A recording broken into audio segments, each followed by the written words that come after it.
Halo, selamat pagi anak-anak. Berjumpa kembali pada ibadah bersama siswa SD Kristen Immanuel Situbondo. Pagi hari ini kita akan beribadah bersama, kita memuji Tuhan, dan tentunya nanti juga kita akan mendengarkan firman Tuhan. Kita awali pujian kita nyanyikan sebuah lagu, Bapa, ku datang padamu. Haleluya. Anak-anak yang ada di rumah, silakan ikuti dan nyanyikan bersama lagu ini. Kita datang kepada Tuhan, kita mau bersyukur kepadanya karena Dia begitu baik di dalam hidup kita. Haleluya. Amin.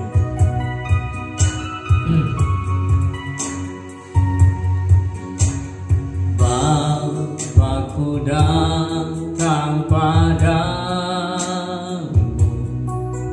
naikkan ucapan syukur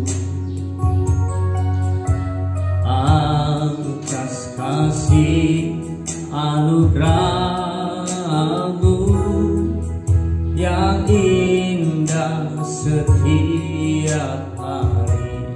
Sekali lagi, Bapa-Ku datang, Bapa-Ku datang naikkan ucapan syukur atas kasih anugerah-Mu yang indah setiap hari. Pagi hari,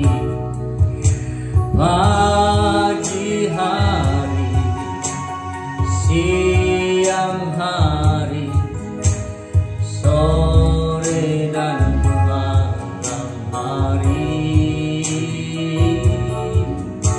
tak hentinya mengucap syukur atas kebaikan-Mu. Pagi hari,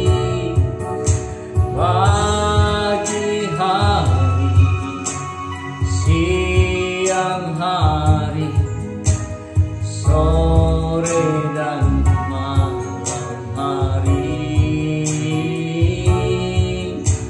tak hentinya mengucap syukur atas kebaikan-Mu.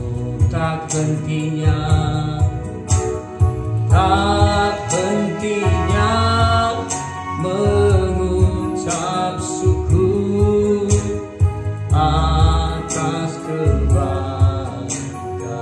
Sekali lagi, tak hentinya, tak hentinya mengucap syukur atas kebaikan-Mu.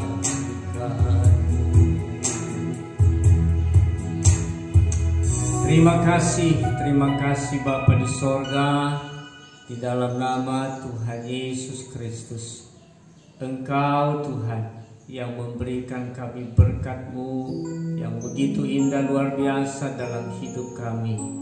Hari berganti hari kami jalani dalam kehidupan kami. Semuanya itu bukan karena kekuatan dan hebat kami, tapi karena kemurahan dan kasih Tuhan yang begitu luar biasa, yang bersama-sama menjalani kehidupan ini dengan kekuatan Tuhan. Terima kasih Bapa, dan kami ada sampai hari ini karena kemurahan-Mu, maka kami mau bersyukur kepada Tuhan. Kami mau memberi yang terbaik melalui pujian kami, bahkan melalui hati kami nanti yang siap menerima firman Tuhan. Dalam nama Tuhan Yesus Kristus kami berdoa. Haleluya. Amin. Haleluya. Anak-anak, kita masih ada dalam suasana Paskah, ya. Kita ingat bahwa Tuhan Yesus sudah mati untuk kita, dan Dia juga sudah bangkit untuk memberikan kemenangan bagi kita semuanya. kita nyanyikan satu lagu yang berkata, Dia sungguh baik, Dia sangat baik, Dia Yesus sungguh sangat baik dalam hidup kita. Dia mati bagiku, Dia bangkit bagiku. Haleluya. Anak-anak, mari berdiri ya. Yang ada di rumah berdiri dan nyanyikan lagu ini dengan semangat. Haleluya. Amin. Haleluya. Dia mati bagiku, Dia bangkit bagiku. Dia Tuhan Allah penyelamatku. Kuasa maut dikalahkan, hidupku dipulihkan. Dia Tuhan Allah kemenanganku. Dia sungguh baik, Dia sangat baik. Yesus, Dia baik bagiku. Dia sungguh baik, Dia sangat baik. Yesus, Dia baik bagiku. Yang ada di dalamku, bergerak di hidupku. Dia Tuhan Allah kekuatanku. Dia penuhi hatiku dengan kuasa kasih-Nya. Dia Tuhan Allah kemenanganku. Dia sungguh baik, Dia sangat baik. Yesus, Dia baik bagiku. Dia sungguh baik, Dia sangat baik. Yesus, Dia baik bagiku. Hey. He is so good to you, He is so good to me. Jesus, He's so good to you and me. He is so good to you, He is so good to me. Jesus, He's so good to you and me. Hey, Dia sangat baik, Dia sungguh baik. Yesus, Dia baik bagiku. Dia sungguh baik, Dia sangat baik. Yesus, Dia baik bagiku. Yesus, Dia baik bagiku. Yesus, Dia baik bagiku. Haleluya. Tuhan itu baik dalam hidup kita. Dia baik buat anak-anak yang ada di rumah, dan Dia juga baik buat Pak Danci dan buat semua guru yang ada di sekolah. Oke, puji Tuhan anak-anak. Kita akan persiapkan hati kita untuk mendengarkan firman Tuhan. Ya, firman Tuhan yang selalu mengajar kita untuk hidup menyenangkan hati Tuhan. Kita nyanyikan sebuah lagu yang berkata, Ku ada sebab anugerah-Mu. Ya, kita ada anak-anak, kita hidup ini semua karena anugerah Tuhan. Maka tentu yang bisa kita lakukan adalah bersyukur dan berterima kasih kepada Tuhan, beribadah kepada-Nya, ya, memuji-muji nama-Nya dan mendengarkan firman-Nya. Haleluya. Ku ada sebab anugerah-Mu. Ku ada sebab anugerah-Mu. Ku ada karena kasih-Mu, Tuhan Yesus. Ku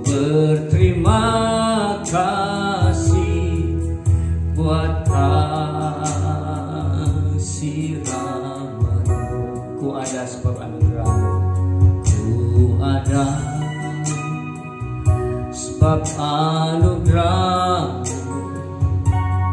ku ada, karena kasih-Mu Tuhan Yesus. Ku berterima kasih buat kasih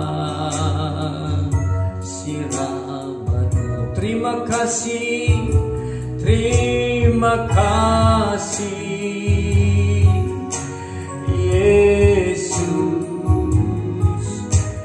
Yesus.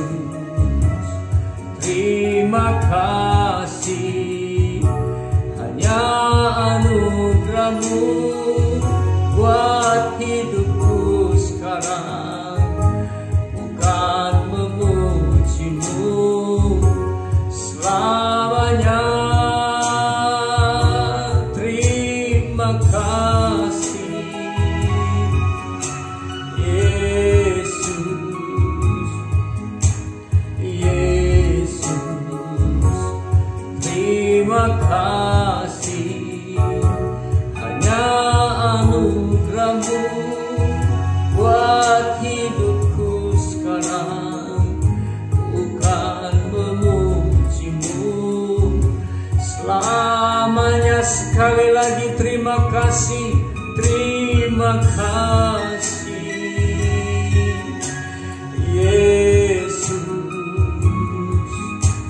Yesus.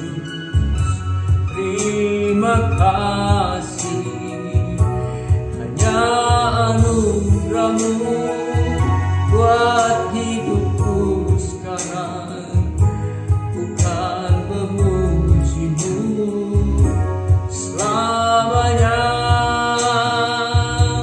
bukan memuji-Mu selamanya, bukan memuji-Mu selamanya. Haleluya. Terima kasih Tuhan, karena anugerah-Mu kami ada, kami hidup, kami beraktivitas, bahkan kami bisa menikmati hidup ini. Begitu indah, begitu menyenangkan. Terima kasih Bapa, kami tidak mampu membalas kebaikan-Mu, tetapi hanya dengan penyerahan hati kami sepenuhnya kepada Tuhan pada saat ini, dikala kami juga mendengarkan firman-Mu, biarlah hati kami terbuka, telinga kami terbuka, dan juga kami mau menciptakan suasana yang baik, sehingga firman-Mu yang datang kepada kami tidak sia-sia, tetapi memberikan berkat yang begitu luar biasa dalam hidup kami. Terima kasih Bapa, memberkati hamba-Mu yang akan menaburkan benih firman Tuhan kepada anak-anak-Mu dan kepada kami semuanya. Kiranya dengan kuasa Roh Kudus yang akan menambah-nambahkan hikmat kepada hamba-Mu, perkataan-perkataan yang penuh dengan hikmat dan kuasa Engkau taruh dalam mulut hamba-Mu, sehingga yang disampaikan kepada kami hanya kebenaran daripada Tuhan. Terima kasih Bapa, kami mau duduk dengan tenang, kami mau siapkan hati kami untuk mendengarkan firman Tuhan. Dalam nama Tuhan Yesus Kristus kami berdoa. Haleluya.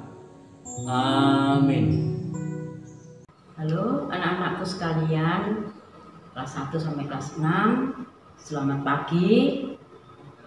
Bagaimana kabar kalian? Luar biasa. Puji Tuhan, pagi hari ini kita akan mendengarkan cerita firman Tuhan dan kita membaca beberapa ayat untuk ibadah pagi hari ini. Butini beri judul, Mengapa Harus Takut? Ya, kalau hari-hari ini ada anak-anak yang merasa takut,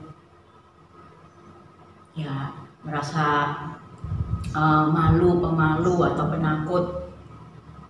Ya, kita akan dengar cerita firman Tuhan. Kita akan melihat tokoh-tokoh yang memiliki kemampuan atau memiliki keberanian mengalahkan hal-hal yang begitu menurut orang lain mungkin begitu besar, begitu menakutkan, tetapi dua tokoh ini memberikan kita keberanian juga. Ceritanya ada di dalam Bilangan 13 ayat 25 sampai 33. Bilangan 13 ayat 25 sampai 33, tapi Bu Tini tidak bacakan semuanya. Bu Tini akan bacakan beberapa ayat dan dengan cerita melalui gambar-gambar yang akan disampaikan ditayangkan Bu Tini. Ya, Tini bacakan satu ayat 13 ayat 1. Bilangan 13 ayat 1. Tuhan berfirman kepada Musa, suruhlah beberapa orang mengintai tanah Kanaan yang akan kuberikan kepada orang Israel. Dari setiap suku nenek moyang mereka haruslah kau suruh seorang, semuanya pemimpin di antara mereka. Di mana Tuhan menjanjikan Kanaan buat bangsa Israel. Tuhan menyuruh Musa untuk memanggil 12 pengintai dari 12 suku, setiap suku mengirim 1 orang. Ceritanya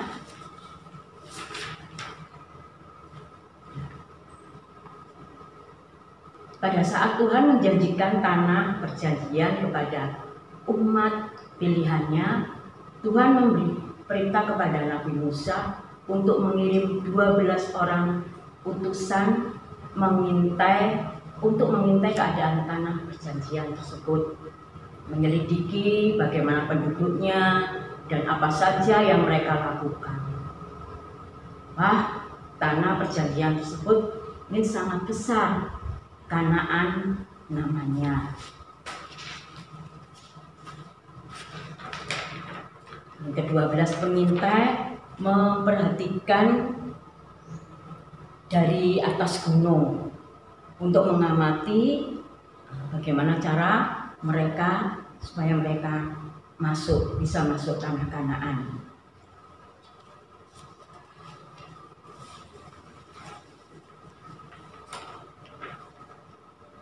Di tanah Kanaan,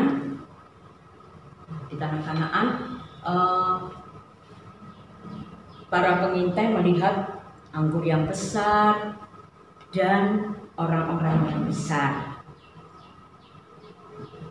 di mana keadaannya sangat subur. Di sini ada anggur-anggur yang besar dan juga madu, susu, dan semuanya itu sangat bermanfaat untuk kehidupan bangsa Israel. Setelah mereka mengintai tanah Kanaan dan ada beberapa orang, 10 pengintai yang merasa takut atau menceritakan kabar Kanaan kepada Musa dan umat Israel. 10 pengintai mengatakan bahwa Kanaan yang ini 12 sudah mengatakan atau menceritakan bagaimana keadaan tanah di Kanaan.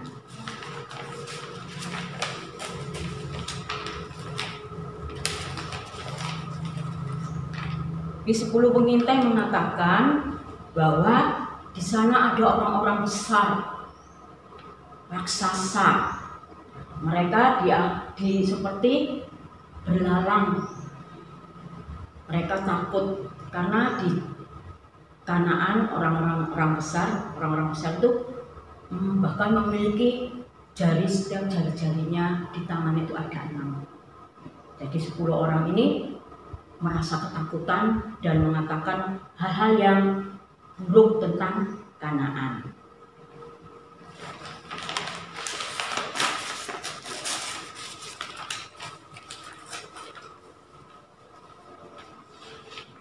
tadi 12, 10 mengatakan hal yang jelek. Dua orang, yaitu Yosua dan Kaleb, mereka mengatakan bahwa di Kanaan merupakan tanah yang subur, perkebunannya bagus-bagus, banyak berlimpah susu dan madu. Oh, enak-enak sekali. Siapa yang di sana pasti menyenangkan, kata kedua orang pengintai, yaitu Yosua dan Kaleb. Mereka percaya kalau yang dijanjikan Tuhan itu pasti baik. Mereka tetap berani karena mereka punya iman. Mereka percaya bahwa Allah yang mereka sembah pasti akan menolong mereka, menolong bangsa Israel.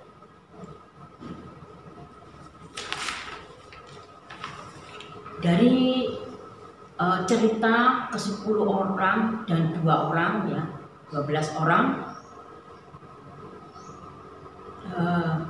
mereka menjadi takut. Bangsa Israel menjadi takut untuk memasuki Kanaan, negeri Kanaan, karena laporan busuk dari 10 pengintai tadi. Orang Israel jadi tidak berani masuk Kanaan. Apa akibat dari ketakutan tadi? Akibatnya mereka tidak bisa menerima janji Allah. Hanya tersisa Yosua, Kaleb, dan orang-orang yang berumur di bawah 20 tahun. Dan anak-anak saja yang boleh masuk Kanaan. Mengapa? Karena banyak orang yang mendengar laporan itu menjadi takut. Mereka tidak percaya bahwa Tuhan sanggup.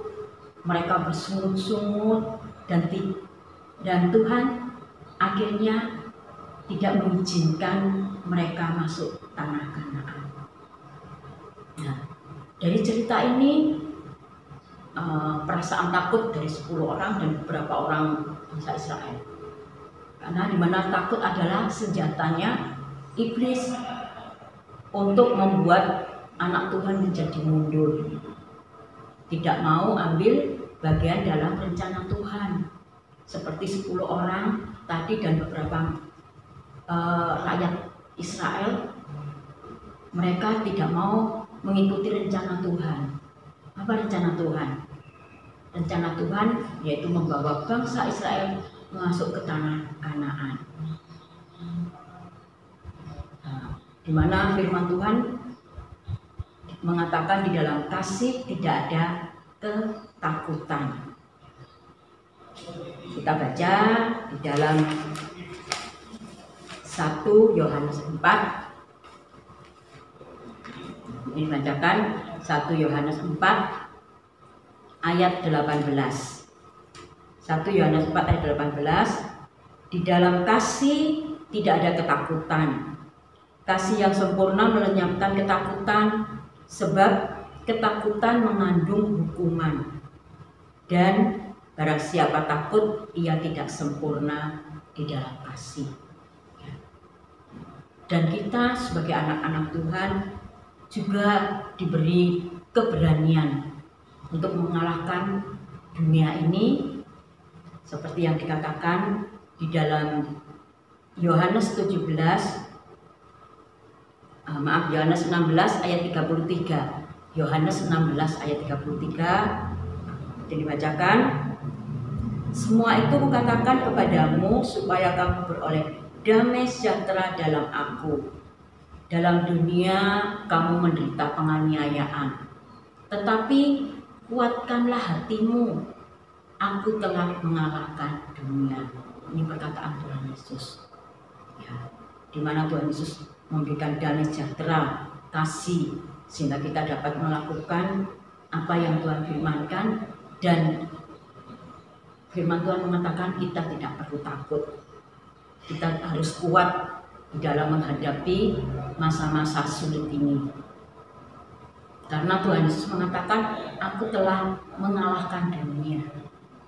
Bagaimana cara Tuhan Yesus mengalahkan dunia? Tuhan Yesus sudah rela mati di atas kayu salib. dikuburkan, bangkit pada hari yang ketiga.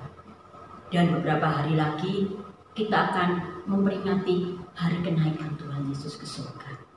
Itulah kemenangan yang Tuhan berikan kepada kita. Itulah yang dikalahkan oleh Tuhan, yaitu Tuhan Yesus mengalahkan kuasa iblis, kuasa maut di atas kayu salib dengan mengorbankan dirinya. Untuk siapa? Untuk kita semua yang sudah dikasihi Tuhan.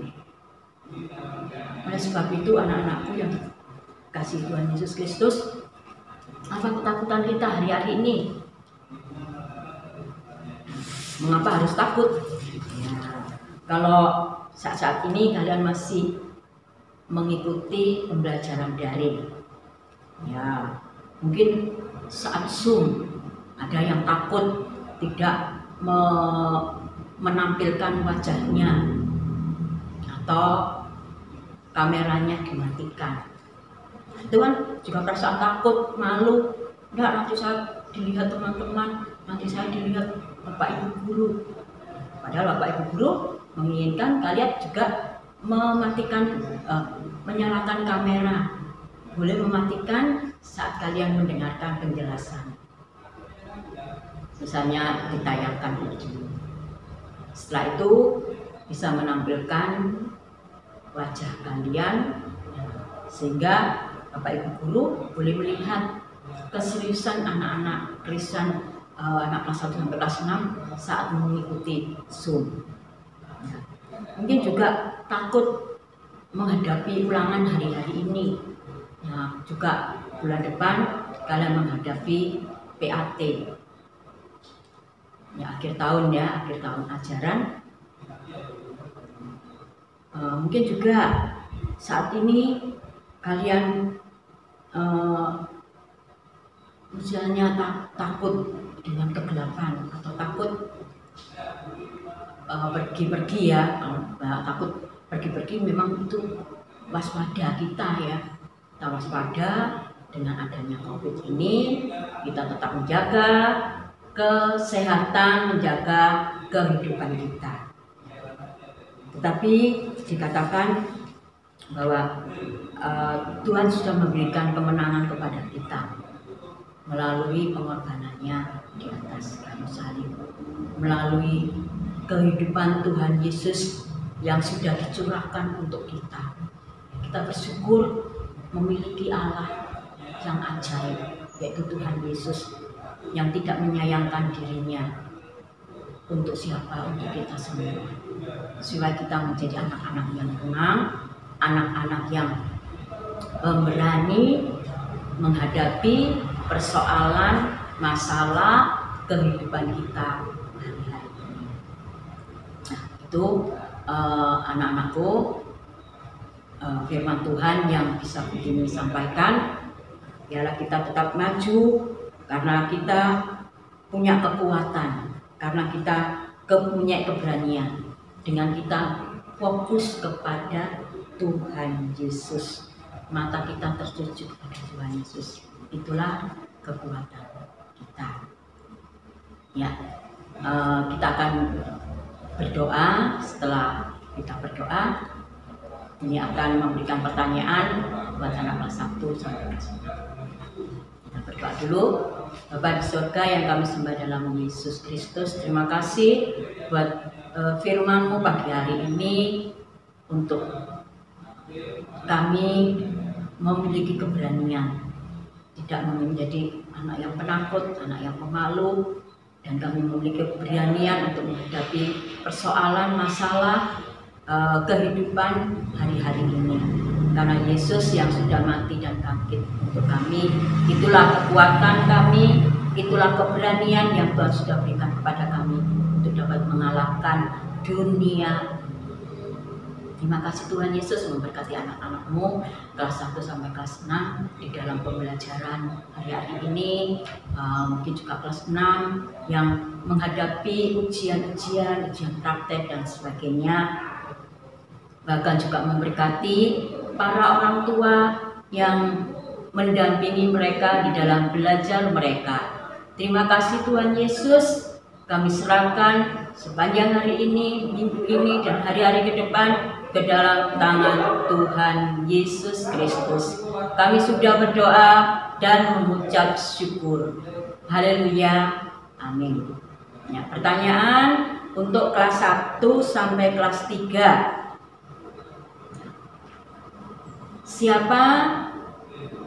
Siapa saja yang tidak takut untuk tinggal di Kanaan? Ya. Itu aja untuk kelas 1 sampai kelas 3. Untuk kelas 4 sampai kelas 6, menurut bagaimana, ini ulangi ya, bagaimana keadaan Kanaan menurut Kaleb dan Yosua? Mengapa mereka tidak takut? Ya, itu pertanyaannya. Segera kerjakan dan kirim ke Bapak Ibu Guru. Terima kasih. Selamat pagi. Tuhan Yesus memberkati.